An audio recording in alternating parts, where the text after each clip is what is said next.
Hello and welcome to Retro Reviews, my channel where I review my favorite retro video games of all time as well as some modern releases I have recently finished. The modern release I want to look at today is Kirby and the Forgotten Land for the Nintendo Switch. This is a game that I've wanted to play for quite a while, but I never got a big enough sale that justified it for me. Despite loving the promotional material, everything about this game looked phenomenal, the reviews were fantastic, I just didn't get it for one reason or another. But it came to my library recently, out of the blue, and so I had 3 weeks to play it, and I played it from start to finish, did everything in the game except getting the gotcha statues. I did not want to waste time spending a bunch of coins. The process takes way too long, so I didn't do that. I got all the side ones that are done through like mini games and such, but I didn't go for full completion there. Everything else I did the main campaign, I did the extra stuff at the end of the campaign, I got all of the Waddle Dees, I did all the side objectives, and I did the Coliseum stuff. So let's talk about Kirby and the Forgotten Land first and foremost. This is the first 3D Kirby game in a very, very long time, and they really hit the mark. This is a beautiful adventure game. It's still pretty easy. Usually my grievances with Kirby games that they're a little bit on the easy side, but they are tons of fun. One of my favorite video games of all time is Kirby Nightmare in Dreamland for the Game Boy Advance. So I don't really mind that they're easy. That's kind of their appeal, is that they're so accessible. But this one actually offers some good challenge. It's not the hardest game ever, but it is much harder than most other Kirby games in a lot of ways, typically from the side objectives. So you play as Kirby in this new land, and you have a bunch of levels in each world that you go to that you can access. You have little bonus things that you can do as well, little side missions you can do to earn stars to level up your power-ups and stuff once you get them. But you also just have your normal levels where your goal is to rescue Waddle Dees that have been captured by these beasts of this land. So you're trying to get the main Waddle Dees at the end of the level, but you also have side objectives. Each time that you go into a level, you'll be presented with like 3 mystery ones and one where you just find the hidden Waddle Dees. You'll have some in cages, just singular ones in cages that you find throughout the levels,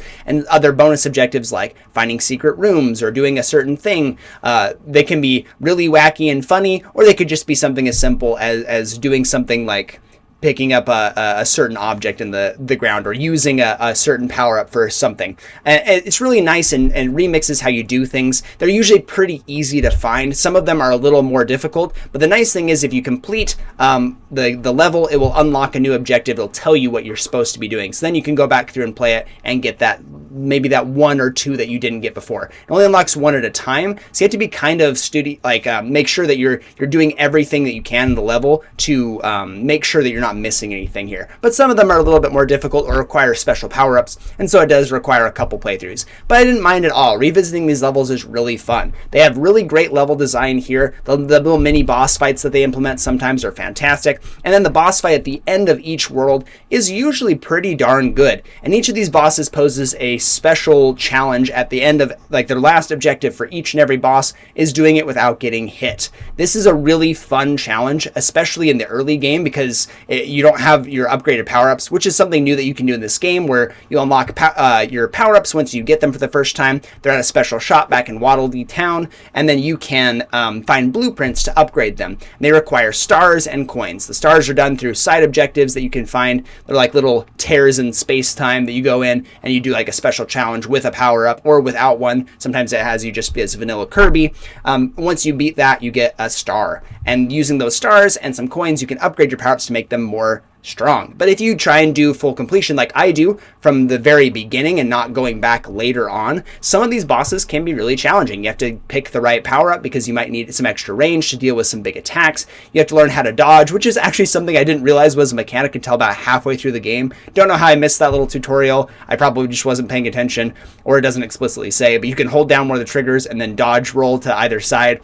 Had no idea that would give you invincibility. Some of the attacks, I'm like, how are you supposed to dodge this in the first place?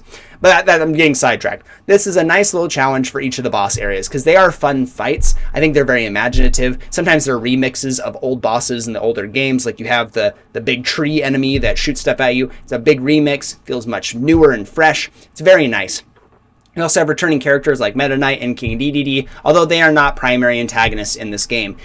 I guess I won't spoil all this stuff here. I was just about to start getting into that. This game isn't that old, and I know people probably want to play it, so I won't get into the nitty-gritty here, but there are some malevolent forces at work in this game, and what's really cool about this game is the story and the lore around it. It's something, it goes like in a direction that you're probably not anticipating by the time you get to the end, and some of those boss fights toward the very end are fantastic. They are big events and they are so cool. Again, I won't spoil it, but this absolutely is worth your time story-wise somehow, even though Kirby games are pretty basic typically. This story is actually really well told. You have a little companion that goes along with you at the very beginning of the game. You rescue them from being captured, and they accompany you through most of the game. They're a pivotal point in this world as well. It's very cool how they incorporate everything together. So that's what I'll say about the story. It is marvelous, but it's definitely worth you experiencing yourself instead of me telling you about it.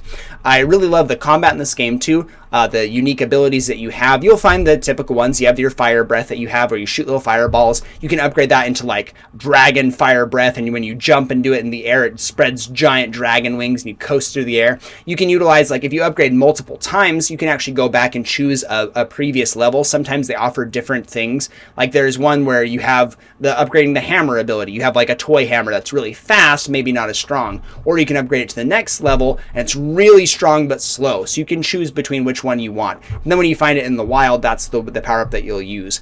But you can always switch between them after you've upgraded them for the first time.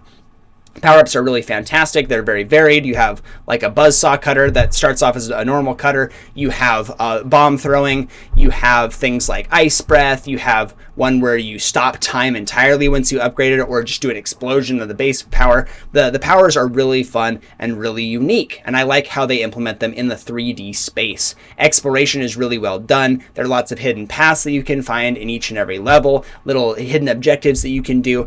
It's just really charming, and I love everything that they did with this game. For not visiting like 3D Kirby for a very long time, they honestly knocked it out of the park in a major way. Most great Kirby games are the 2D platformers because that's what works. That's the style that works best for Kirby. But honestly, this showcases that Kirby can work really exceptionally well, and maybe even the best he's ever been in a 3D environment. And I hope that they do this more going forward because it worked so well. And of course, the biggest draw that most people have seen, if you haven't seen any promotional material for this or anything, is the oh man, what's it called? The Mega Inhale ability.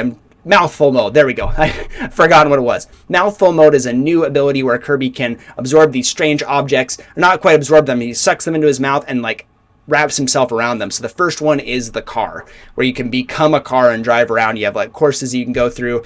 It's fantastic. These mouthful ability modes are so much fun. Some of them are less fun than others, but most of the time they knock it out of the park. You have stuff like a car. You have a traffic cone that's really fun to like dive bomb on people, and you can break open hidden areas and stuff. You have like a little ring where you shoot air through it to like guide a boat. It's great. I really love the Mouthful Mode. I think it's a really brilliant mechanic, and I would love to see this revisited in a future Kirby game. So Kirby and the Forgotten Land is really charming. It's a lot of fun. There's a ton of content to do. I was worried about getting it done in 3 weeks, but I played it primarily. I didn't play like really any other games. I just dug into this fully most days that I had some extra time, and I was able to beat it. So it's not the longest game, but it will take some good time out of you. And if you want to do the side objectives and do everything the game has to offer, it will give you some extra content as well. There's also a bonus thing at the end of the game to get like the true ending, the true canonical ending, which is also worth your time, where you revisit everything that you've done before but in a remixed way. It's really fantastic. I love Kirby and the Forgotten Land. I'm going to be giving it a platinum rank. I think this is the new benchmark for Kirby games, and I would love to see them use this going forward. Thank you so much for watching, and I'll see you on the next one.